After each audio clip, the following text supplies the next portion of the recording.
Chers amis, bienvenue à un autre épisode aujourd'hui sur l'Atlas politique. Dans cette vidéo, nous parlerons du roi Charles III qui a été diagnostiqué avec un cancer, lundi 5 février par le palais de Buckingham. Le roi est atteint d'un cancer et reportera ses devoirs publics pendant qu'il reçoit un traitement, a informé le palais de Buckingham lundi. Le diagnostic est survenu après une procédure hospitalière pour une hypertrophie bénigne de la prostate qui a révélé un deuxième problème encore plus grave.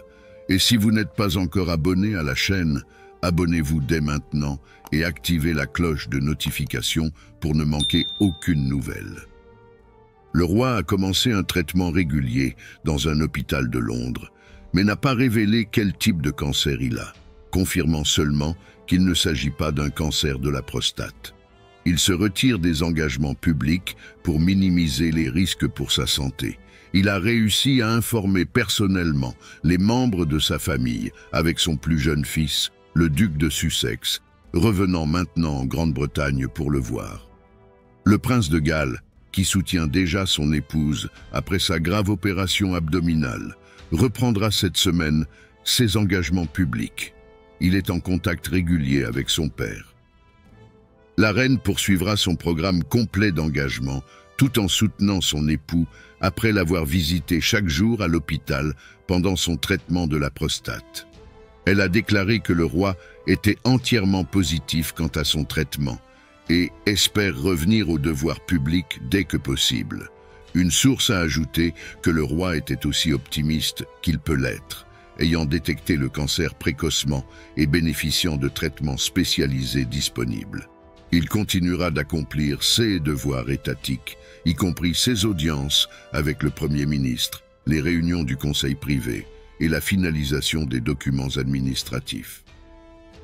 Quelques réunions peuvent être tenues virtuellement pour minimiser le risque d'infection pour le roi pendant son traitement.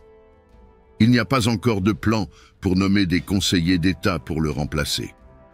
La nouvelle a été annoncée par le palais de Buckingham à 18 h le lundi, après que la famille, y compris la princesse royale, le duc d'York et le duc d'Édimbourg, le gouvernement et les dirigeants des nations où le roi est chef d'État ont été informés.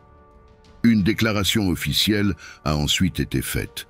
Interrogé sur le type de cancer, un porte-parole a déclaré « Aucun détail supplémentaire n'est partagé à ce stade, sauf pour confirmer que Sa Majesté n'a pas de cancer de la prostate. » Le roi a commencé son traitement en tant que patient ambulatoire le lundi et est resté chez lui à Londres le soir, a confirmé un porte-parole.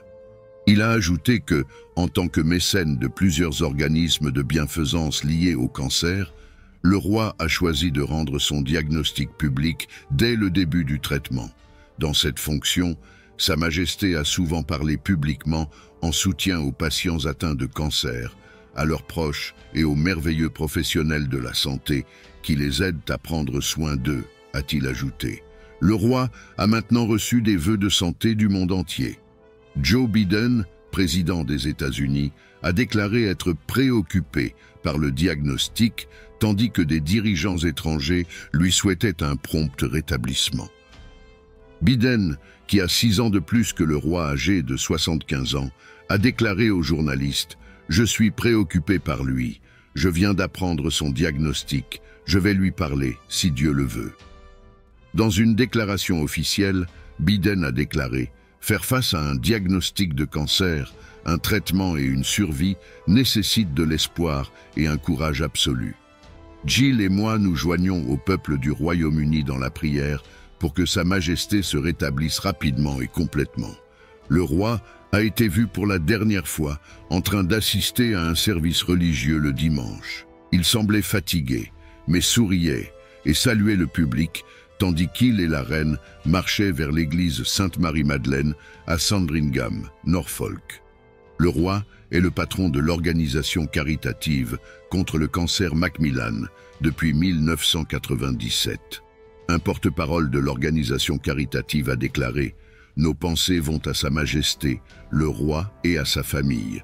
Nous envoyons nos meilleurs vœux à un moment que nous savons être incroyablement difficile », Dame Laura Lee, PDG du soutien contre le cancer de Maggie, qui a rencontré la reine la semaine dernière lors de l'inauguration officielle d'un nouveau centre au Royal Free, a déclaré « Nous sommes incroyablement tristes d'apprendre les nouvelles du roi et nos pensées sont avec lui. Nous savons aussi combien un diagnostic de cancer peut être difficile et inquiétant pour toute la famille », a-t-elle ajouté. Le roi a déjà été félicité pour avoir sensibilisé à l'élargissement de la prostate, voulant partager la nouvelle de son diagnostic initial pour encourager d'autres hommes à se faire examiner.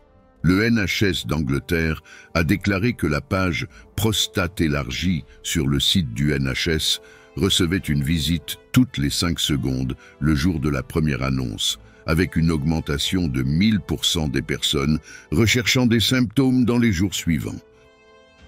Le docteur Jay Verma, président de la section des médecins de famille à la Royal Society of Medicine, a remercié le roi pour avoir sensibilisé au cancer. Il a déclaré « Nous souhaitons à Sa Majesté un prompt rétablissement et du succès dans son traitement contre le cancer.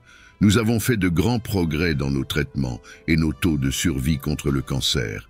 Et plus tôt un problème est diagnostiqué, plus il y a d'options de traitement.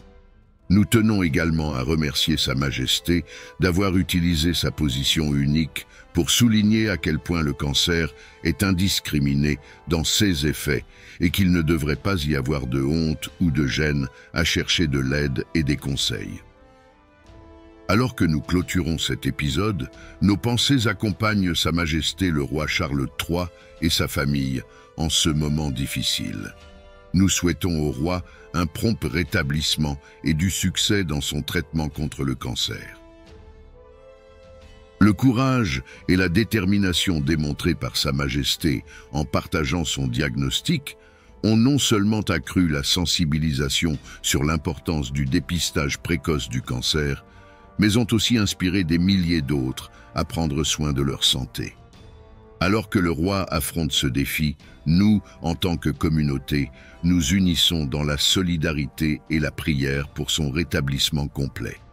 Joignez-vous à nous pour envoyer des vœux de santé et de soutien au roi et à la famille royale en ce moment. Et rappelez-vous, peu importe qui vous êtes, le cancer ne fait pas de distinction. Le dépistage précoce et le soutien sont essentiels. Prenez soin de vous et de vos proches. Merci d'avoir regardé Atlas Politique. N'oubliez pas de vous abonner à la chaîne et d'activer les notifications pour rester informé des dernières nouvelles. À la prochaine fois.